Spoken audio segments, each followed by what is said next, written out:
This is gonna hurt. It's time for the Suffering Podcast. The definition of insanity is defined as doing the same thing over and over again and expecting different results. This saying is often quoted, but seldom followed. Replaced by the adage that it's better to deal with the devil you know than the devil you don't. All great discoveries throughout human history have come because of the willingness to take risks. The drive to do it differently with the hope of progress. The guts to take a stand and bring about real change. With this mindset, prospect of failure is a constant companion. But without taking the leap, there is no shot at seeing success. The only certainty in life is failure and loss. That definitely comes when you are afraid to play. I'm Kevin Donaldson, always here with Mike Fillais. Tom Flynn will be sitting in tonight, and welcome to the Suffering Podcast. If you're a fan of overcoming adversity and overcoming suffering, then we're for you, because that's what we do here, and that's the stories that we highlight. So do me a favor, hit that like button, subscribe to the channel, please comment, ring the bell so you can get notified of all of our new episodes, and now you can join. And of course, follow us on all social media so you can find out what we're up to. Tonight's episode's an interesting one because it's a subject that I've been researching for years, and tonight we're joined by Dr. Joseph Affortunato and Dr. Jerome Balbin. If I butcher your names, it's not my fault. It's my crazy brain. I got post-traumatic stress. You got some Italian and you said it perfectly. Oh, I grew up around all Italians. All right. That's what it is. But tonight we're going to be talking about the suffering of ketamine.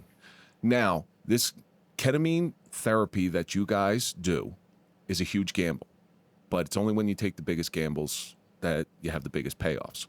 Thank you very much for coming in, and I appreciate your willingness to come talk about this subject. Thank you for having us. Yeah, thank you. Before we get into anything, let's throw a big shout out to our marquee sponsor, that's Toyota of Hackensack. Now, we don't trust anybody as police officers, and we certainly don't trust anybody as podcasters, but we do trust the boys over at Toyota Hackensack. So go over to toyotahackensack.com and let them find you a car. So, gentlemen, we start out each show with taking a question from our audience.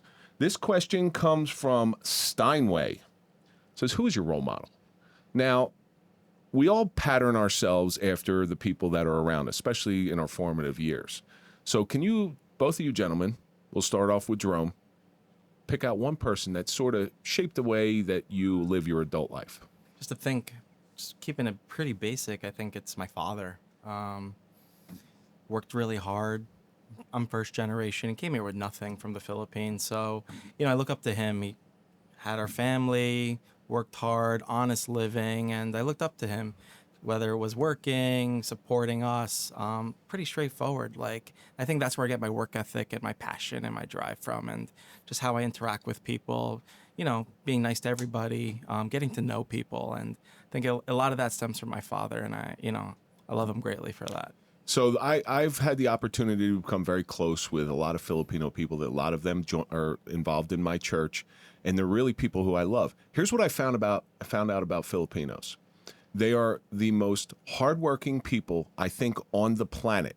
I know it's kind of strange to hear like an Asian first name and a Spanish last name, but they're the salt of the earth. They're what makes this world go round, because you'll never really find, once the Filipino person comes to America, you'll never find one that's wanting for anything. They're willing to work for everything they got.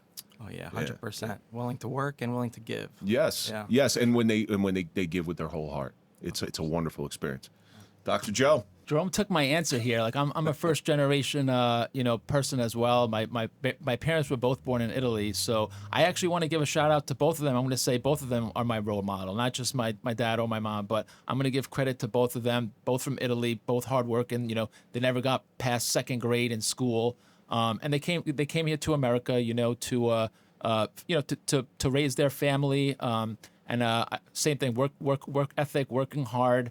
And I dedicate my life to them. I dedicate all my blessings to them, and I'm very thankful. And similar answer. I can't really say much more than that. But did you have two kitchens growing up? I had two kitchens. Yep. Of course. Yep. And mom was working in both of them. The chicken cutlets, the pasta. It was always there every night. Cheeses hanging from the ceiling in the second kitchen downstairs. Yeah. Plastic slip covers. Oh, I grew up around the room that nobody goes in. Yes. The room that nobody goes in. Yep. That's for the company. That's the company room. It had the plastic on the couch, the plastics on the chair, and the dining room tables. It was all that. Yeah. Perfect. But you go there for now my wife is first generation Italian, and you go over those houses for Christmas, Thanksgiving, any of them, and it is an amazing experience. It's nonstop food. I mean, food is total just pleasure for them, and it's nonstop. It's like, let's get this. The way I grew up, it's let's get this over with. Let's get this dinner over with. Not them. All night long. all Yep, night all long. night long. First course to 10th course. The Feast of the Seven Fishes and all that stuff. Oh yeah. Christmas Eve. Yep. Christmas coming up. No. Tom, what do you think? It's along the same lines, Me? except yeah. Well, that's the second one. Okay. I didn't know we were allowed to choose you, Kevin. Yeah, of course. I'm open game. Gratuitous to the host. For me, it's along the same family lines. Not necessarily my father, although he did form some of my work ethic. It's my grandfather. My grandfather, Thomas J. Flynn, was drafted in World War II, went in as a private, went to France and then North African theaters, and came home after the war. While he was over there, he actually had a newborn son, my father. So he had to leave his whole family to go over and serve his country. Came back, worked in the A&P Laundry, which is where he met my grandmother. And when he came back, they built a small house in northern New Jersey, and it's the one I happen to live in today. So I can still remember my grandfather walking me every Sunday to the candy store to get one little treat. And all I remember is his big hand and me holding his hand walking down the street to the candy store. So memories ingrained. Definitely my role model. Well, I have to be somewhat different from you guys. Now, anybody who's listened to the show knows my grandfather was the most important man in my life, and he had a huge influence on me on how to be a man, what to do as a man, and how to treat other people. But there's a second portion. There's a second guy in my life. When I was going through my worst times, right after my shooting, I wasn't allowed to work. I was super depressed. I was going through all the stages of post-traumatic stress and all the problems that go along with it. And there was a gentleman by the name of Bill Taylor. Now, Bill was a Marine in the 60s in the Dominican conflict, and you knew within 5 seconds whether he liked you or not. You just knew it. And if he didn't like you, God bless you. But if he liked you, he wouldn't sugarcoat anything. And I remember him coming up to me one day, and he's like, he saw the downslide, the backslide that I was on. I was in a real, real dark place. And he tells me, now I wasn't supposed to be working at all. I was on workers' comp. I was trying to get ready to retire. And he comes up to me and he says, you know what? I need you. He was a builder. All right. He goes, I need you to come work for me. I need you to come help me out. We're demolishing a house. I said, yeah, I'll come and help you out. What time you want me there? And he goes, no. You're not coming to help me. You're coming to work. And he sort of forced me out of my element, my safe little cocoon, which was my house, and he forced me to go work. And guess what it did? It got me outside. It got my head clear, because when you're taking down a house, you have to be really cognizant of what you're doing, because if you make one wrong mistake, you could seriously get hurt. Now, I've been doing construction since I was 13 years old, so I knew how to do all that stuff. But this was a guy where work wasn't really his motivation. It was to reach out to somebody in need, somebody who was really hurting. He saw that in me. And it shaped the way that my life took off after that, because I saw, listen, this was a guy who, I don't want to say he took pity on me. He sympathized with me, or he empathized with me, and he just had to get me out of my own head. And he did it, and he was successful at it. So that lesson I took from him is something I impress upon other people. When I see that in you, if I see you hurting, I'm going to come running to you. I don't care if it's just, hey, listen, I need you to come do this. I need you to just give you a little bit of purpose in your life. It's a lesson that I've learned. His name was Bill Taylor. He was a prince of a man. He has since passed, and it really buried me it really hurt me when he passed, because he was a major influence in doing what I do now, and I'll never forget him. But I think we all have those people in our life that, there's a piece of them in us. And if you know your Greek history, your Greek literature, when Odysseus goes down into Hades and he meets people that he knew when they were alive, all they kept asking him is, does anybody speak my name above ground? Because for the Greeks, people will become eternal when their name is always said. That's why it was so important for Achilles to be the hero that he was. So I think that's what it is for all of us. So Steinway, thank you for sending that question in. Keep sending in your questions, and we will try to get them on the air. So, gentlemen, we're here to talk about a very, very sensitive subject. It's a very new subject. A lot of times when we think outside of the box, we really never know how far outside of the box we are because there's nothing to define us. So you're both doctors. You're both classically trained doctors. Why don't we get into a little bit about you guys? How did you get into the medical profession? Where'd you grow up? Jerome, let's start with you. Yeah, so I guess I grew up in Paterson, New Jersey. That's where my family emigrated to. And yeah, I've been a Jersey boy, like born and raised, There you you know, haven't left North Jersey, went to college in New Jersey, went to med school in New Jersey. So apple doesn't fall too far from the tree. But my parents were in like the medical field. My mom was a nurse. My dad's a respiratory therapist. So saw a lot of them helping people growing up. So it's kind of like what sparked my interest in the field of medicine. And, you know, your parents came over from the Philippines. yeah, And got those very prestigious career paths. right. They really had to work their ass off because you didn't emigrate from the Philippines because you were doing well in the Philippines. No, You know? wanted the opportunity. Yeah. So like that jump into first generation immigrant, learning the language to these very respected careers. That's huge. Yeah. Made a really big impression on me growing up, right? So, yeah, so that's how I kind of like got interested in medicine, and I kind of went to that trajectory as I went through my schooling. And this is where I am now today, right? And kind of fell in love with emergency medicine. You're a jack of all trades. That's what they like to say, right? You see everything, you do everything. You're so. the handyman of the medical field. Exactly. That's it, man. Listen, I need a bathroom put in. I got you. I got you, right? Traction splint, whatever you want. Exactly. What it is. And a bidet. You know? Yeah. Well, don't undercut the value of the day. So, Joe, where'd you grow up? So I grew up on Long Island.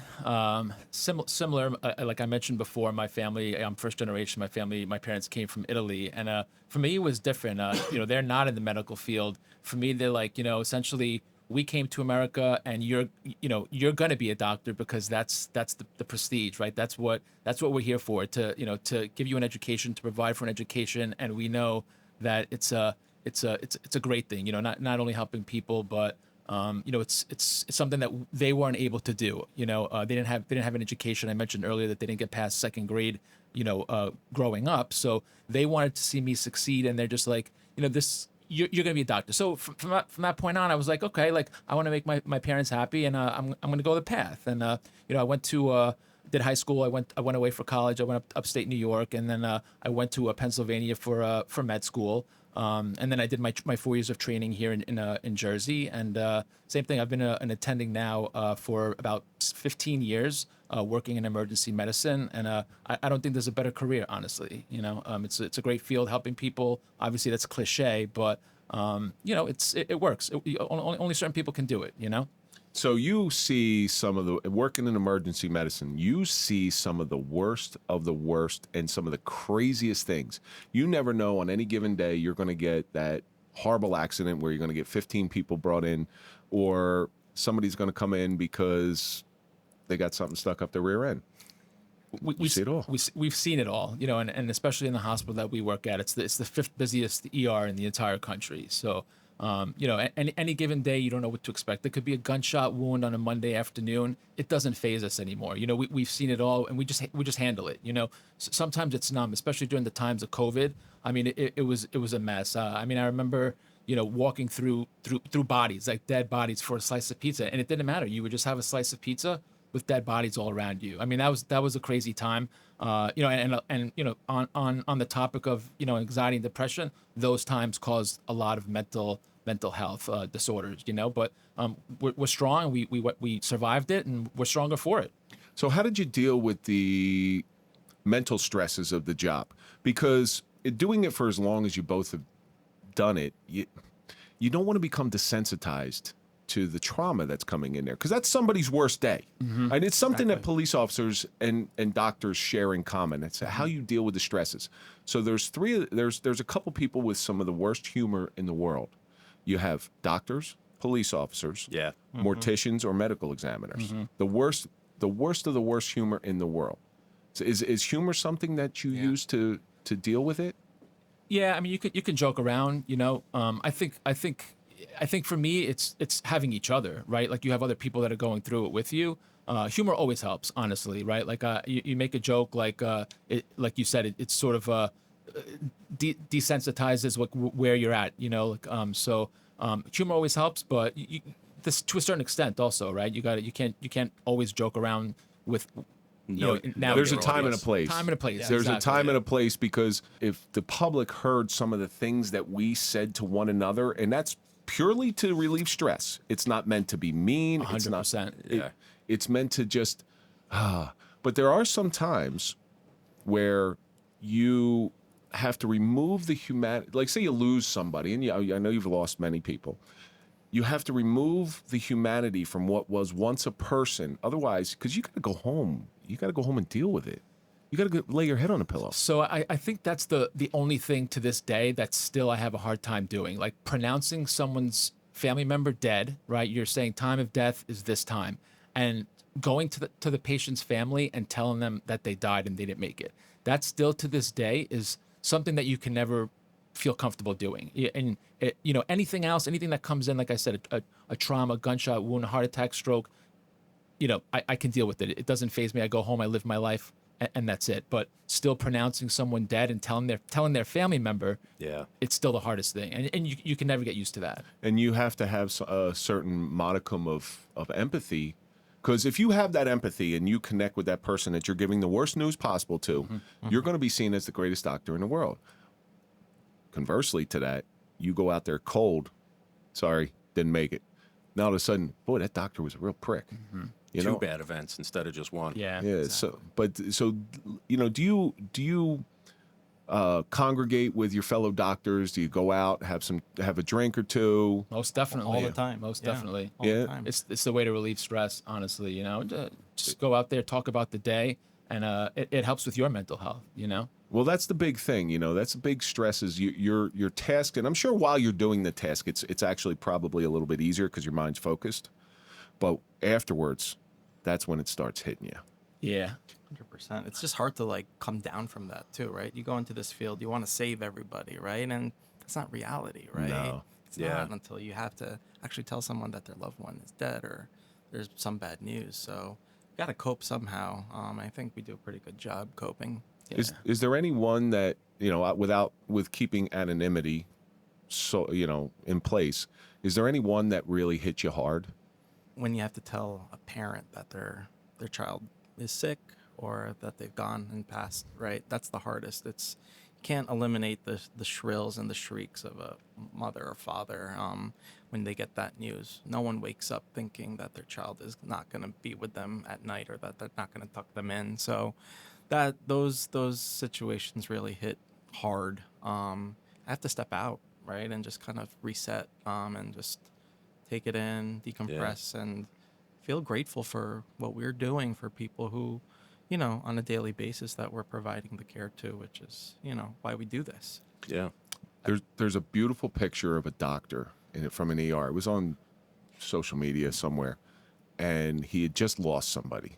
But he didn't know the picture was being taken of him, and he's standing out, I guess, where the ambulances pull in. It's off to the side, and somebody just snapped a picture of him, and he's hunched over, and you can feel this picture has you feel the stress that he just went under, and you can tell that he's in darkness. He's in darkness, and coming back from that, I don't know, I do know how you come back from it. You go on to the next patient, and you just continue to work. But over time, have you ever seen any of your colleagues become too heavily laden to continue, where they got to take a sabbatical or something like that? It's called being burnt out, right? And we're seeing it more and more nowadays. I mean, especially with the emergency medicine field. There's only so much of this. We call it trauma ourselves. There's only so much of this trauma that you can handle. And with insurance companies and the way healthcare is nowadays, it puts a toll on you. And we're seeing a lot of physicians, take a step back. Emergency medicine physicians, they cut down. They're now doing like urgent care, like a little bit on the lighter side. Not taking care of the high acuity, high volume. Being in a high volume place. It's happening a lot more than it used to. Well, with the change in the way the healthcare is done, I read something. I don't know where I read it, and I don't know the validity of it, but there's a need for doctors. There's a huge need for doctors because there's not as many going into the field. Is that accurate? The key component to any law enforcement officer being the best version of themselves is through education. Sherrie Allsup is a leader in providing that education to police agencies, preparing them for the all too frequent dealings with sexual assault victims. You've seen Sherrie on episode 169 of the Suffering podcast. She survived incest and almost daily sexual assault, so she comes from a place of experience and true understanding. Sherrie has the intelligence, commitment, and compassion to open the eyes of those on the front lines, while providing the tools to effectively deal with a difficult situation. Sherrie's instruction comes from experience and multiple certifications. Training with Sherrie will offer on-site training, customized schedules, specialized instruction tailored from a victim's perspective. You are going to hear Sherrie's heart-wrenching but inspiring survivor story. Learn proprietary trauma-informed training techniques, uncovered victim-centered interview methods while earning continuing education credits according to your state guidelines. To be the best, you must learn from the best. Let Sherrie Allsup guide you through the delicate cases of sexual assault from a victim's point of view.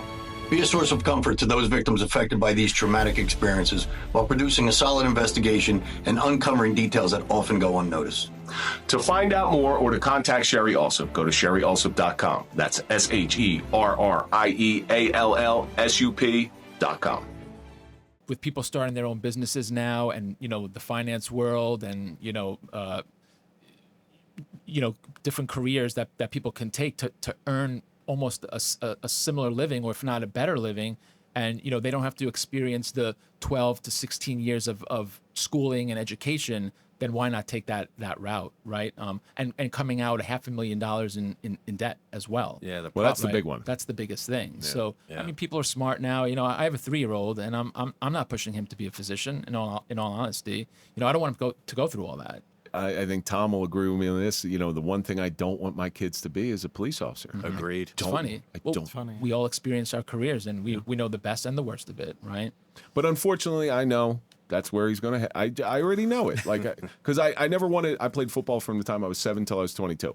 I never wanted my kid to play football. I never dissuaded him from it, but I also never persuaded him from it. And what does he do? Dad, I want to play football. Yeah, my 3-year-old, where are you going, Daddy? I'm going to the hospital. I'm going to work. I'm going to go to the hospital too. I want to go to the hospital as well. No, son, you don't want to go to the hospital. Not today. Not today. Not today. That's because on the lips of children, their parents are the word for God. Yeah. Okay. Mm-hmm. And when they see you doing these great things, and you're men of respect too, you put that doctor in front of somebody's name, and automatically it gives you a status that it's very hard to achieve in this life. And your son, your child is going to see that, and they're going to say, well, Daddy's a man of respect. Yeah. I want to maybe gravitate towards that. Mm-hmm. But there's that downside of it. There's a downside to everything. There's that downside of it, and I'm always very curious about how doctors handle mental health, depression, anxiety, because I'll take the doctor away, and you guys are still human beings. Yeah, you're not immune to it. I mean, it's got to take a toll. It's a special subset, emergency medicine especially. It's not all Grey's Anatomy where there's love stories and everything in the hospital, right? Like, there's a real gory, gritty, true, real part of it. Yeah. But there's also some greatness in what you do. You have an ability and you have the knowledge in order to really preserve life on a scale that no other profession could possibly imagine. People come to you in their worst moments, Doc, fix me. And then you do it. So there's probably quite a few wins throughout your career that are monumental. Sure. You want to share any of them? I mean, we deal with cardiac arrests all the time, right? Amongst strokes, trauma, gunshot wounds, motor vehicle accidents, and we see the worst of them. But anytime you're and it's called a code essentially, right? You're in a code, and you're doing chest compressions, you're giving epinephrine, you're giving all these meds to try to resuscitate this patient who you're trying to keep alive, and it's a lot. It's a lot, right? You're trying to. Anytime the patient comes back and you're successful, and you hear that heartbeat again, you're thinking like, this is why I did it, right? It makes you happy. Hopefully, they come full circle, and they get extubated, and their neuro status is back to where it was, because that's not always the case. But anytime you see that, it's a win, and it just makes you feel good, and that's why you continue this profession in the day-to-day job, honestly. Because when they come in, and I like to think of it like this, only you guys can tell me if this is true or not. Person gets wheeled into the ER, and it's like an orchestra warming up. You know that sound of an orchestra in the pit? They're warming up, and it's just a mangled version of all these different instruments. And then when you save them, you actually hear the symphony. You actually hear them all playing in rhythm, and everything sort of just makes sense, and it realigns you with your mission. But your mission it changes over time. So you've both been in emergency medicine for quite some time. And what is the biggest problem that you see, that you have come across, where you think, you know what, I can make this change?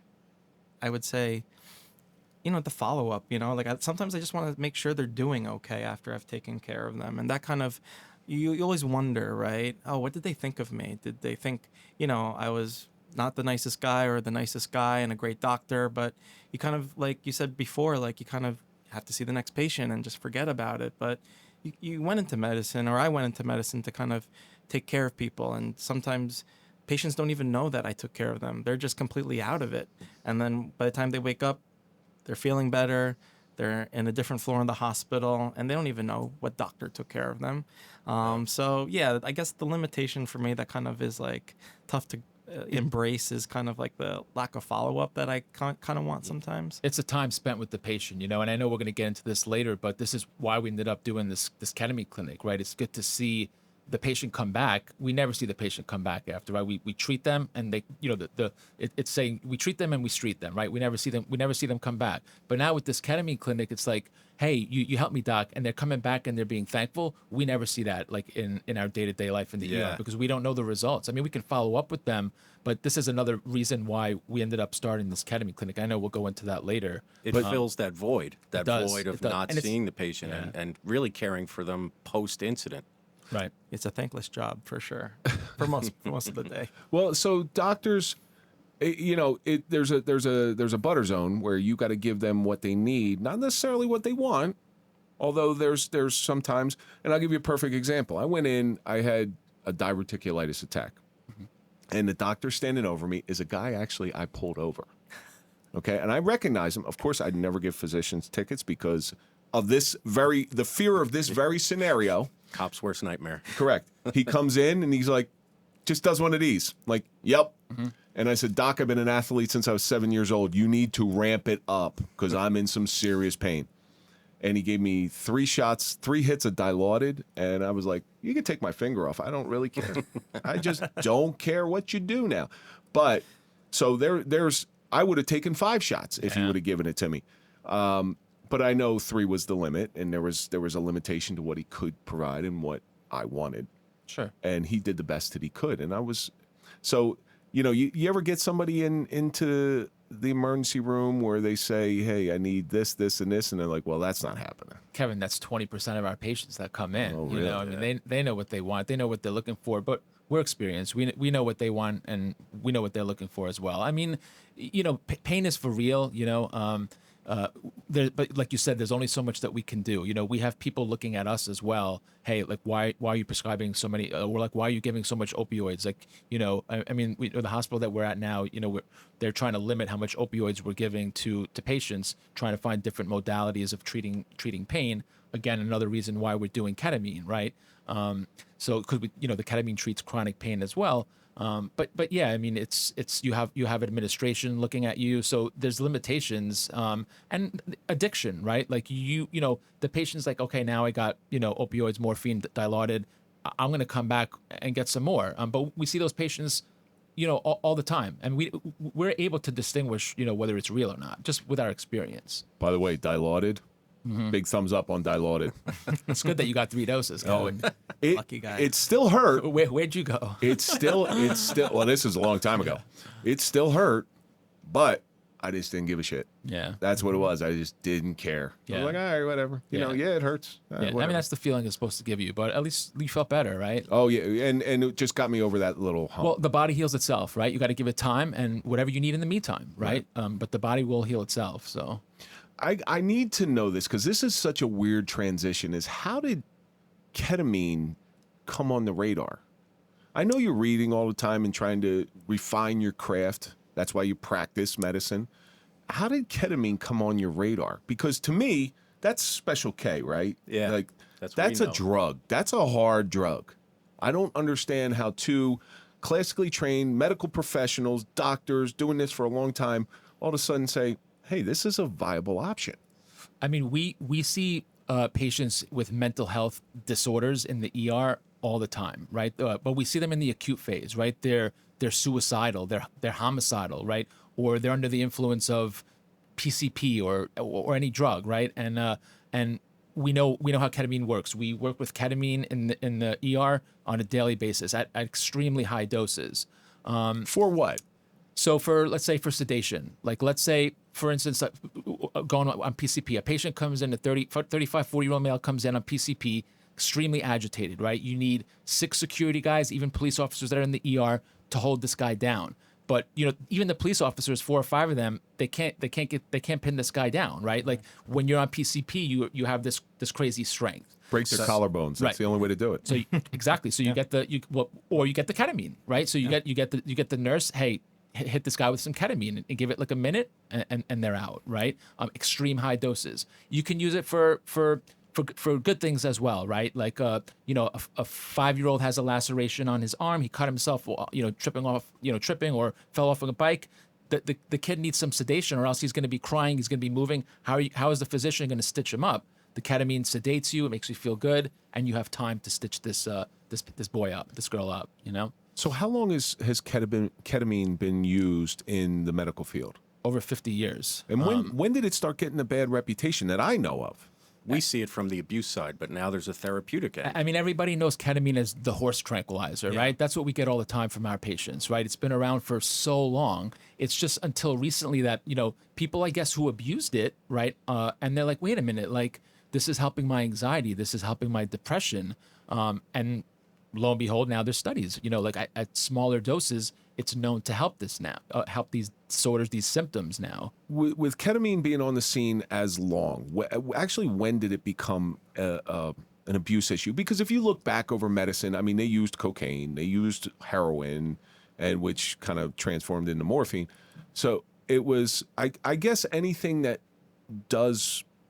works like that for sedation is eventually going to be used for purposes other than Recreational. intended. Yeah. Sure. Yeah. People are going to see, oh, that knocks me out. It looks good, right? So I go by the mantra, everything in moderation, and most people don't really follow that mantra, right? Let's see how far I can take it, right? So I'd say ever since ketamine's around, I'm sure people have been, even the ones giving the quote-unquote horse tranquilizer, were probably like, let me try this out. And there's that abuse potential if you're at high doses, right? Because you want to get that high. But with our doses, right, that we're using, it's not that sedative dose. It's you get that dissociative feeling, a lot of like thought processing. You're creating like new neurons. So I'm going a little deep, like No, nerdy this is fascinating. Yeah. This is the stuff that I love. right. Because the traditional protocol for post-traumatic stress, let's just stick with that because it's something I know. The traditional protocol, you're in a shooting, you're exhibiting signs of post-traumatic stress. What's the protocol? The protocol is to give you an anti-anxiety and an SSRI. All right, so Lexapro or Klonopin and Lexapro. That's what I was prescribed. And I know very few people, they'll just take it, and they don't really know what it does. I'm a little different. I do know what it does. Dulling the amygdala, the impulsivity, it kind of numbs that a little bit, but it doesn't solve anything, and it doesn't work in a lot of people. And there's some serious side effects. When I was taking Lexapro, I felt less acute. I was just like, I'll just stand there and look at you. And somebody in our situation who is involved in a critical incident, give them an anti-anxiety, they're drinking anyway. So now you got a really dangerous cocktail. and something that could be potentially fatal. Not necessarily relief, like Kevin says. It's just a dulling, like a screening or. And that's the biggest problem we see now with these oral antidepressants, right? The side effects. People just don't like the side effects, and then they stop taking it, and then they build tolerance to this for no reason at all, right? And then what's the next thing that the psychiatrist is going to do or the physician is going to do? What's the next med, right? And it's just a cycle. You come back in a month, it hasn't worked, or 2 months or 3 months, and it's just the physician prescribing a different med. And there's so many of them now. But what's you're not breaking the cycle. To what end? To what end? And it's probably more hurtful to the patient, to be honest, right? Which is another reason why we got into the ketamine. It's horrendous. I'm going to tell you right now, the sexual side effects alone are absolutely demasculating. Which is not what you need at the time. Yeah, like you're already feeling bad about yourself. And then you got to make a choice. Do I want to have sex, or do I want to be depressed, or do I want to feel or not feel anxious? Or it's tough. I think I pick sex. Just, listen, I'll deal with the depression in other ways. But no, it's the truth. And I once read a study with the SSRIs. They're only effective about 20% of the time. When a lot of it is neurological. When a lot of the issue going on inside the person's head, that's why there's been a lot of success with something like EMDR, because it's kind of a disc defragmenter for your brain and helps you process the trauma. So give me a little window into how ketamine works inside the human body. Ketamine, it gets into your brain, right? It acts on receptors. Well, there's the admission of ketamine can be done. Is it intravenous? So there's different types of ketamine, right? You're going to hear people say, "Oh, I take oral," but we focus on IV. There's also inhaled called Spravato, but our main focus is infusions, IV ketamine infusions. We offer all these other adjuncts, but you think about it, our patients are getting the IV. They're getting the ketamine straight into them, right? So they're getting 100% of it, right? If you're taking it by mouth, you're getting it through the nose. You're not going to get all 100%, right? You might miss some. So it's less efficacy with the oral. It's like 50%. With the intranasal, you're getting about 75 to 80% of the ketamine. Where intravenously, you're getting 100%. And is 75 enough to do what it was intended to do? It's all patient dependent, but we see a lot of patients that they've been receiving the intranasal ketamine, and they're like it's not working. Or the same thing with the oral meds. It's just like I need something better, and we're finding that with the intravenous, it works. The percentage is a lot higher. Not to say that the intranasal, for some patients it's going to work. They don't need that high potency of the ketamine. So. And you're doing this in a certain setting. This is like not in the ER. This is someplace else that it might be helpful as well, right? It's a clinic that we have. It's more like a therapy. Therapy, yeah. We have a nice setup there. There's a chase. Just you want to set the mood. You want to set it. You want to set a nice. I guess you could say ambiance, but it is a medicine. You're getting treated. There is a drug effect that you feel while you're receiving the ketamine, but the end result is like Jerome was saying, like it's affecting these neuroreceptors in the brain. You're trying to regenerate these neuroreceptors in the brain to feel less symptoms of anxiety or pain or whatever you're coming in to treat, right? So they come into the clinic and. We have a consultation with them ahead of time over the phone or in person. And it's 15, 20 minutes, a bunch of questions that we ask just to make sure that they're okay to receive the ketamine. And there's not that many contraindications. Some contraindications if you have like really bad heart disease or you're actively using recreational drugs, it's gonna mess up the efficacy of the ketamine, right? So you be upfront with us, like we're not here to judge you, right? But most patients are a candidate to receive ketamine. There's not really any non-candidates other than what I just said. But they come in and it's a nice setting, and they receive the drug whatever they're using it for, and we monitor them. We're recommending like a six course or 6 treatment course. It typically takes 2 to 3 infusions to feel some improvement, but we have some patients that feel improvement after the first infusion. Wow. So once that gets into your body, what does it do to your brain? it builds these receptors, right? It regenerates these receptors. That's the mechanism of action of the ketamine, right? The You have- receptors, the brain receptors. yeah, so there's there's serotonin receptors, like you mentioned, SSRIs. There's dopamine receptors, right? This one acts on the MMDA, right? Like, so it's these receptors that the ketamine is working on, amongst others as well. So it's just a different route to treat these symptoms, and it's known to work almost instantly, right? Like I said, it can work as quick as after the first infusion. Whereas being on these oral meds, it's trial and error, and you can be on these and it doesn't help. What I like most about it is what I'm hearing from you is it creates new pathways. So it's a healing thing. It's not a numbing thing. It's not a Band-Aid.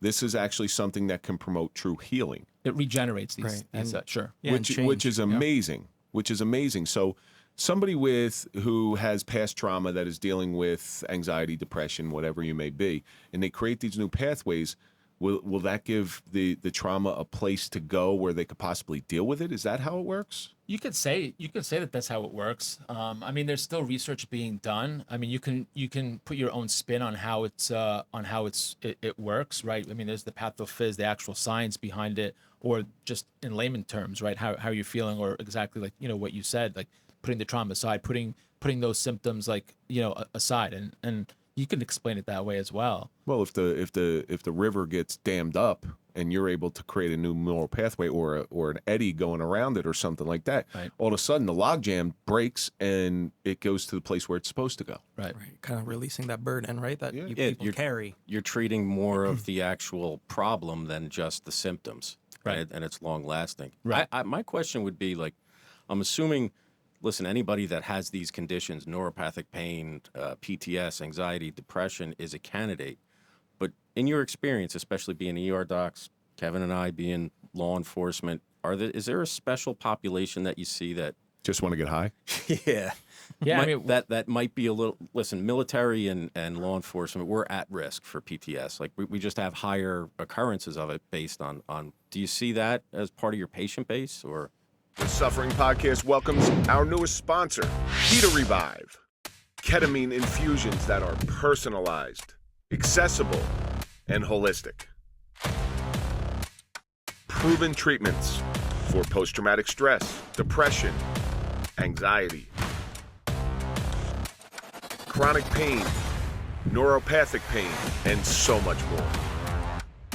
KetaRevive is physician-operated with customized treatments tailored to you and an outstanding support system. KetaRevive offers first responder special discounts. So try something new, proven treatments, located in Wyckoff, New Jersey. To find out more, visit KetaRevive at KetaRevive.com. Let's start healing today. that's a big population that we treat, law enforcement specifically. And you like you said, you guys have been through it, so they're seeking something different, right? I mean, with all this, opioid abuse and addiction, it's a different modality of treatment to treat this. So again, talking specifically from our wheelhouse, which is law enforcement suicides are absolutely through the roof. All right, and it's directly tied to long-term trauma, post-traumatic stress, and so something's got to change. The traditional treatments that are in place right now are not working, okay? I don't think there's any person out there who would tell me something different. They're just not working. So unless we're willing to try something different, we are exhibiting the true definition of insanity, which is doing the same thing over and over again and expecting different results. So that's why I love having people like yourselves in here and talking about alternative methods, quote unquote alternative methods, because there's a lot of promise in them. So let's say I come into your facility and we have our consultation and you find out I'm a candidate and I sit down there and I get the infusion. What do I expect? What's the feeling? Have either of you experienced it? I have No, not. I have not. You have not. I have not. Okay. We get that question all the time, by the way. I mean, our patients, and it's tough to say. Like, do the patients want us to know how it feels? I mean, in the end, we're the physician and we want to treat them. And I think most patients are like, just do the right thing. Like, I mean, not that trying it is necessarily a bad thing. I guess we don't need it, right? We don't feel like we need the ketamine for that treatment. You know, You're not like a Dr. Jonas Salk where you're going to put polio in you and then No. this is the vaccine works. I did it on myself. Right. No. You don't need to have a heart attack to treat one, right? Right. Exactly. Well, there's enough past practice on this stuff where it's available and out there. So what is the feeling that you've been told from your patients? Yeah, so I'll take you a step back too. We set expectations before you even sit on the chair, or on the chase, right? Because, right, just it reminds me of your diverticulitis story, right? Like you're gonna get pain meds, but I'm not gonna cure. I'm not sure if it's gonna cure you or gonna make you feel better, but let's give it a shot, right? And that kind of sets the stage of like, building that trust, right? So once they sit, you kind of explain you might feel out of body. That's dissociative kind of experience. And then subsequently after, you might have some racing thoughts. So a lot of thought processing. And then you probably feel a little tired, sleepy, but you're not going to be sedated. You'll still be with us, but we tell people bring a movie, bring some music, bring some headphones. Bring like something that makes you comfortable. So it depends on the patient on how they respond. But usually that's like how I kind of like preface their experience. Yeah, I think the patient likes that dissociative effect that the ketamine gives you, right? It's a feeling that you can never get that feeling if you're not, getting the ketamine. It's only a feeling that ketamine gives you. No other drug gives you this dissociative feeling. And people like to have that like out of mind, out of body experience, but still with some coherency, right? I mean, you hear about K-holes and things like that. That's when you're, abusing the drug and it's done for recreational use. But we're giving doses where the patient is not only feeling like a really good drug effect while they're receiving it, but it has good in the end, and it treats symptoms of these diagnoses. So it's got almost like it's got almost like a dual effect, right? Like you're enjoying the drug while you're receiving it, and then it's going to help, my symptoms of why I'm coming in. The end game is relief. Like we just want relief from the stress, the anxiety, and everything else. I mean, just some relief. In my darkest of times, and I've said this numerous times, in my darkest of times, if you told me that I had to learn how to put my head up my ass and that will give me relief, I would have started stretching yesterday. Yeah. I'm dead serious. Yeah. People go to extremes. Because I was ready to try whatever I could in order to get back to some sort of homeostasis inside my body because it was in such chaos. But for somebody like me, and this might be a challenge to you, I am a control freak. That's how I've lived my life. That's how I've been able to survive for over 40 years of my life because my life has not been sunshine and roses. So you got somebody like me who needs the help, who is a candidate for it, but is a control freak. And what you're talking about right here is actually giving up that control. And that's a very big ask for somebody like me. I get that. I think it's a new feeling, right, for the patient then, right? I mean, they have total control of everything. And then it's like, hey, like I'm, while I'm receiving this medicine, not just while I'm receiving it, but, the end game is, hey, I can let loose a little bit, and I still have control then, right? So I think it's a new feeling, and you adapt, right? I think the patient likes that. I think they enjoy that, right? I mean, if they still have control. If you're in a safe setting, giving up control can actually be a little bit relieving. That I can see. Yeah, I mean, we get patients who have used ketamine, like street ketamine, right? And now like one of our patients, he got ketamine on the street, and he's like, I'm actually using ketamine for my depression, right? I know it treats my depression, but he's like, I can't be getting this from the street anymore. Like I want to do it the right way. Legit. So, and this is why I'm seeking you guys. I mean, I don't know. I mean, I don't know how much he's paying for his ketamine on the street, but hey, this is done, legitimately clean, right? I mean, we're putting the IV in you sterilely, so it's, it's done morally correct, right? You can say. We also got to talk about the side effects. Okay, side effects, because that's everybody's big fear. Oh my God, I'm going to take ketamine and I'm going to admit to something that I don't want to admit to, or I'm never going to come out of that that state. We tell the patient's friend or spouse or whoever they're bringing in to drive them home, like, hey, get the video camera ready because your friend's going to start giving the information. No, I mean the side effects are short-lived. First off, I mean while you're getting the infusion, that you may have like a little bit of nausea or dizziness. You don't have to get the nausea or dizziness. Those are the most common while you're receiving the medicine. There are some more severe side effects, I guess, like the ketamine increases blood pressure, so you'll notice that your blood pressure can shoot up a little bit. Which you monitor, of all course, with us monitoring it. Yeah, I mean, it can lower your heart rate, so you can make you bradycardic. That's a low heart rate, right? But we have meds to counteract these side effects if need be. We have never used these meds at all.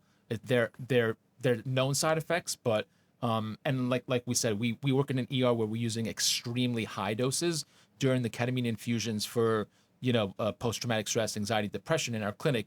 It's very minuscule doses. Right. We have to be prepared, right? Right. But we're prepared for the worst. Well, that's the big thing, right? So it takes out a lot of the risk of doing it. Right. I think, sorry to cut you off. I think it's like really anesthesiologists and emergency medicine physicians who feel comfortable administering this drug, right? It's a very potent, like serious drug. Not all physicians feel comfortable pushing IV ketamine, so us being emergent, and most patients, they like, hey, you're an emergency medicine physician. I actually feel comfortable, like you're saying, being there. Well, people are going to listen to you guys. You got that DR in front of your name, and there's a reason you earned that DR. Nobody gave it to you. Yeah. But ketamine gets a bad name, okay? And there's one in particular that it gets a bad name from in recent memory, and that's, of course, Matthew Perry. When they did his autopsy, they found ketamine in his system. I believe he was doing the nasal spray. And I know I have read it. There are other things in his system, but ketamine's the one that stands out because I think it was prescribed. It wasn't done in a medical setting. And no, that's the difference, right? Like the doctor multiple physicians was just feeding him the ketamine, right? And he was using it in an uncontrolled setting. Essentially like unethical too. Recreationally, right? It takes it from the setting where you're doing it medicinally, and then you're using it recreationally. It's weight based, right? How much we're administering, right? So we weigh you, we give the exact amount. We do titrate up if we feel like you can handle a little bit more. We can titrate up the dose the next subsequent like infusions, the next infusion that you come in for. So. I think with that, I mean, that it gives sort of a negative effect on ketamine, but it also goes out there and it tells the patient or the population hey, this ketamine exists. Why are people doing this, right? So I feel like it has some sort of positive influence on the world or on it as well. And there was multiple other things. There's multiple other things that were in his system at the time of his death. But ketamine, for whatever reason, ketamine is the one that everybody, he was on ketamine. Yeah. Well, yeah, what about the cocaine and the alcohol? Opioids too, I think. Yeah. What about all that crap? Yeah. But, of course, they're going to blame it on because it's new. It's new, right? It's new, and it works. And celebrity-related, right? Celebrity-related, yeah. But, man, can you imagine if in 25 years they find this out to be really helpful in keeping people on the job, whether it's a medic or whether it's a doctor, okay? Whether it's a doctor, that's there's no reason why you guys see the same stress as police officers, firefighters, whatever. Because if one thing I know about police administrators is they hire somebody and they want to keep them on the job. They don't want them going out on post-traumatic stress or an accidental disability because of a traumatic incident. They want to keep them on the job. And if you were to talk to a police administrator, and it sounds kind of quirky, hey, I'm going to shoot them up with ketamine and they're going to be back and you're going to be all right. You'll see a difference. So I have a good friend who was a police officer, and he saw you in Nashville. You recently went to Nashville. Yeah, I went to Nashville, I texted him about you, and he's following you now, and he asked me this exact question that you just asked. He's like, listen, I'm a police officer. They do drug screens on me. He's like, is this going to show up on my urine drug screen? Like some law enforcement's afraid that it's going to show up on their urine drug screen. Sure. Am I able to do this? And the answer to that is that it doesn't. Look, we're not testing for ketamine when you come to the hospital. Right. For you get the standard drug screen doesn't include ketamine, so it won't show up. And I think most standard drug screens that are used for testing with occupations are not testing for ketamine. So if that is delivered, the legalities of it, so if that is delivered under a doctor's care, All right. What kind of leg would that person? Let's say it does show up on a screen. Sure. What kind of backing do they have? You just need a doctor's note, right? That's it? Yeah, I went to Is that what it is? Yeah, that's all. Well, we're happy to provide you with a physician note. Hey, this patient of ours received ketamine. That's all. It's not. In all my years, and the reason I ask that is I understand that there's supposed to be random drug tests in police, and I was always waiting to get my number called. Yeah. I got screened once when I got hired. In your whole career, that's it. Yeah, that's When I got hired, that was it. And I'm waiting, and I other guys around me had gotten called. Their number got picked because it's random and stuff. I'm like, come on, man, somebody. I'm clean for a reason. Yeah. Test me. But allegedly random. So that's a big thing. That's a huge thing with the police world in particular. It's even if you do piss hot is what they're going to call it. Even if you piss hot. There is something beyond that. Now, is that something that they would have to? Because you got to fill out that form. Have you ever had that? Yeah. You got to fill out a form of what you're taking. Yeah, just prior to the urinalysis, when they pick you for a random test for law enforcement drug screening, that's what they ask, either over the counter, prescribed, or otherwise. Yeah, it's not good to hide it. Just admit that you're receiving it medically, right? Right. Now, here's kind of a weird question. It's kind of a hindsight question. Mike, my partner, took his life. He was in such a dark place when he took his life. What do you suspect from your experience with your patients that benefit that he might have been able to receive? Like he was just backsliding so bad. He was just in this dark place. He couldn't get out of his own way, all that stuff.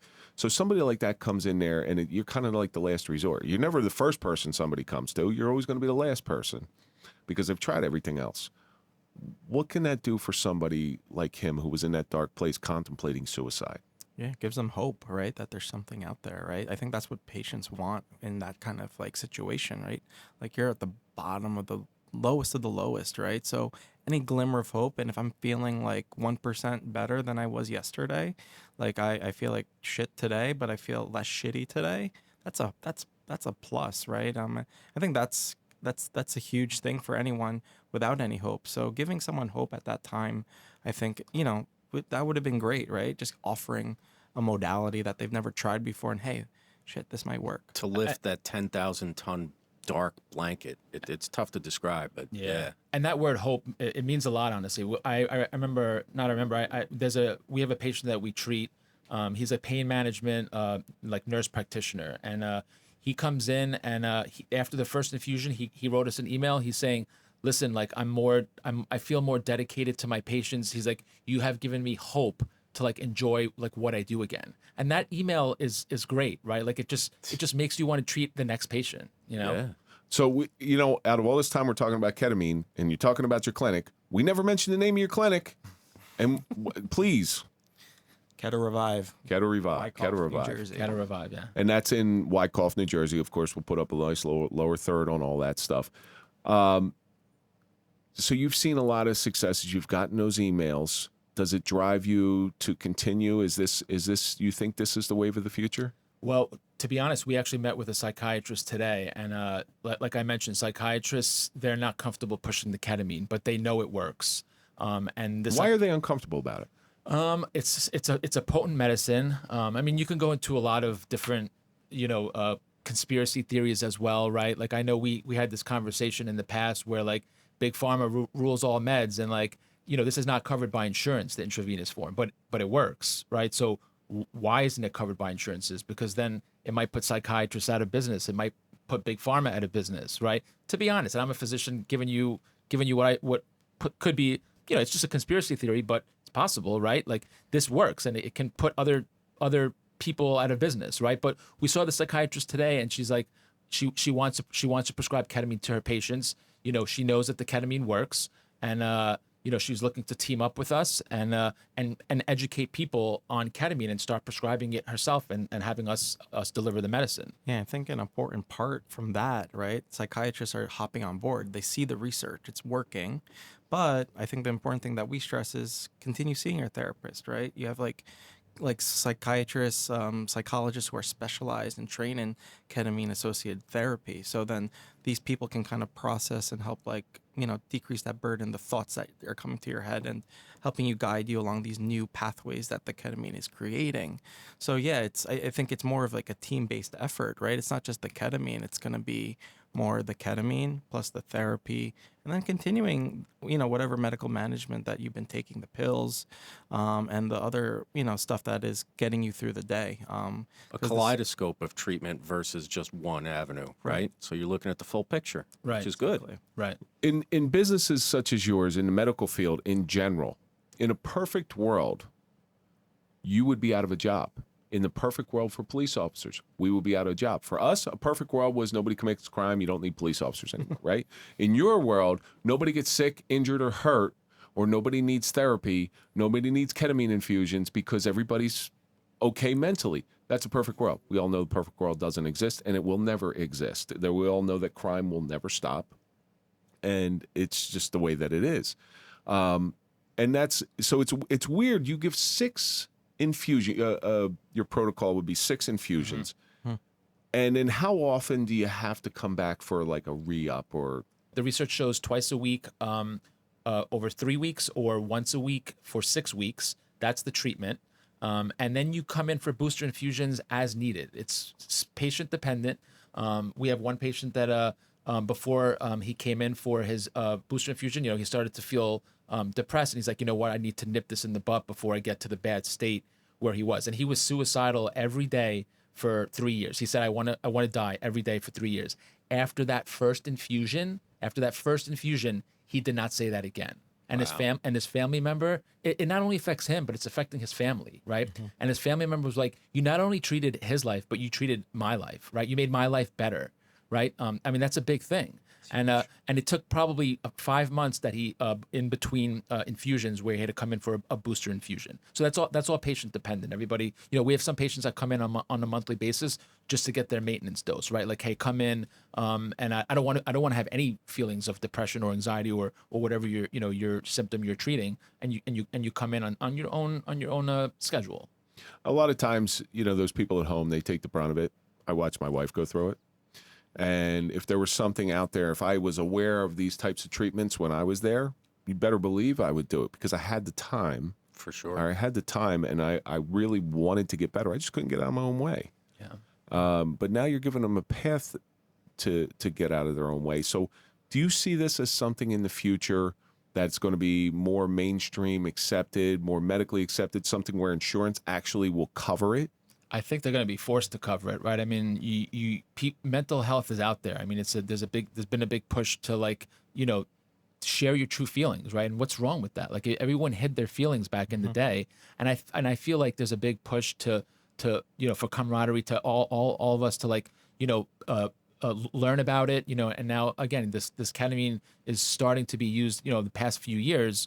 It's working. So big pharma, insurance companies should get on board. I feel like they can only ignore it for so long, exactly, right? Exactly. And there's a portion of my kid's life that I missed because I couldn't be around them. All right, I didn't want to be around him because I was a monster. If you look at my father's generations, our father's generations, they're Vietnam vets, right? So we have a whole group of people growing up without their fathers because their fathers were so mentally messed up that they couldn't hang around their children, so they sort of had to raise themselves. So in treatments such as like yours, like you said, it's not only treating that patient, it's his entire orbit that is going to change. And, we have to raise this problem from the ground up. Maybe that's my pie in the sky, but that's kind of where I want to go. So give everybody where they can find both of you and where they can find KetaRevive. Yeah, they could, find us here. Or, we're in Wyckoff, New Jersey. Find us at www.KetaRevive.com. And yeah, if you call us, our phone number, our email is there. It's going to be us that you're talking to. And that's what's amazing about, us working together and, running, this ketamine clinic, is that you're dealing with us. And, each person, we treat you differently, right? We want to know your support system. We want to know what you're trying to get out of this, right? So each of this is tailored towards you, the patient, right? So at the end of the day, we went into this, right, because we want to do this. We want to take care of patients and want to see them heal, or contribute some part to it. So I think, yeah, you could find us online. You can find us at Wyckoff, social media, KetaRevive, Instagram. The yeah, Suffering Facebook, Podcast. The Suffering Podcast. Podcast coming Holler. soon to a local YouTube channel near you. I thank you guys for having the guts and the fortitude to try something different, something that's actually going to make a change. Because like I said before, what's going on right now is not working. All right, and there's a huge problem, and there's a huge need for this stuff, and somebody's got to be willing to step up and put their name on the line, because at the end of the day, your reputations are everything, and you're putting them on the line. And if it didn't work, why would two respected doctors put their name on it? Right. We want to get out there and educate everyone. We want to show people that it works, and it is working. And we just want to educate physicians, the population, that it's out there. Use it. Come seek it. We're providing it. It's an option. So check out KetaRevive.com and go see Dr. Affortunato and Dr. Balbin, and they'll take care of you. They'll shoot you up, get you high, and then you'll feel better. No, gentlemen, I thank you very much for coming in here. We are coming to the end of this thing. Now, you both have seen suffering on a scale that most people cannot imagine, and you're actually able to do something to promote progress, because there had to be a lesson. There had to be something you learned from the suffering that you've seen. So if you could pick out one lesson from your profession, from your past, that kind of led you in the direction you're going now, what do you think it is right now? Jerome, I'll start with you. I think a lesson for me is resilience, right? Everyone has their own story, right? It's whether suffering, right? Sadness, tragedy, right? You know, we've all experienced it, right? It'd be not real to say you haven't experienced any of those things. And I think resilience is a big thing that I kind of try to resonate with anybody, right? And that's kind of like the message that I kind of want to share with everybody, right? With this ketamine treatment, right? With what I do at work, right? What I do on a daily basis, taking care of patients, but resiliency, right? That there's always an option, or there are options, right? And if you seek it and you're resilient about it, you can probably find your way, despite how crappy you're feeling, or, you know, how low you're feeling. So definitely resiliency. There definitely is an answer. You just got to look for it. Hope. Absolutely. Joe? I mean, I think sharing your feelings, right? Like, don't, you know, this is why there's so many suicides in the country, right? Like, there's resources that exist, right? Not even just medications, not even just ketamine, but like friendship, family. Like, I think sharing your experiences and sharing your feelings is, I think, what you know, I get the most out of doing this. You know, I think making it known is a big thing. And it helps. And I think we need to like work on that as well, you know. And I think you know, finding new ways to help people is needs to be done. So life is like a puzzle, right? And you're not given any picture on how to put this puzzle together. You just said it, your friends, your family, your support system, ketamine. Certain people in your life come in there and they kind of, oh, okay, this puzzle piece needs to be turned around, and you set it in there. I think ketamine is going to be a big piece of that puzzle to be put in there, so the rest of the stuff can sort of fit in to where it is. And it's a lifelong process, right? It's a lifelong search to try to put that puzzle together. But I thank you very much for what you're doing. I thank you for, again, having the guts to step up and do this. Thank you for having us and allowing us to educate you know, people on ketamine. Thank you so much. Yeah, I appreciate it. can't wait to see where this is going, and I gotta do this. I gotta do it. I'm scared as hell. I'm telling you right now, I'm scared as hell to do it. But you guys do sell a good product. Don't let this guy videotape me, Come through. because he'll use it against me. I swear. I'll make a reel about He's it. gonna say up the dose. Up the dose. Come on, he can take more. Come on, hold on. Let me put the plunger in. Yeah. Thank you both for coming in tonight. Thanks so Thank much. you. Thanks so Thank you. much. And that's going to do it for this episode of the Suffering the Suffering Podcast. The Suffering. Nah, it's fine. Don't worry about it. See, my producer's trying to cut me. Just show everybody that I do mess up because I haven't had ketamine infusions yet. That's going to do it for this episode of the Suffering Podcast, the Suffering of Ketamine. And let's think about all the stuff that we learned. Mental stresses can hit home. Treat and street somebody is absolutely a reality. Everything is okay in moderation. Last resorts can bring hope, but most importantly, in a perfect world, we would all work ourselves out of jobs. But unfortunately, that perfect world's never going to exist. And that's going to do it for this episode. Don't forget to go to popple.com, put in the code TSP20 for a 20% discount on your digital business card. Follow us on all social media. That's Instagram, Facebook, LinkedIn, TikTok, OnlyFans. Follow Tom at The Tom Flynn. Follow me at Real Kevin Donaldson. And, of course, follow the Suffering Podcast. We'll see you on the next episode.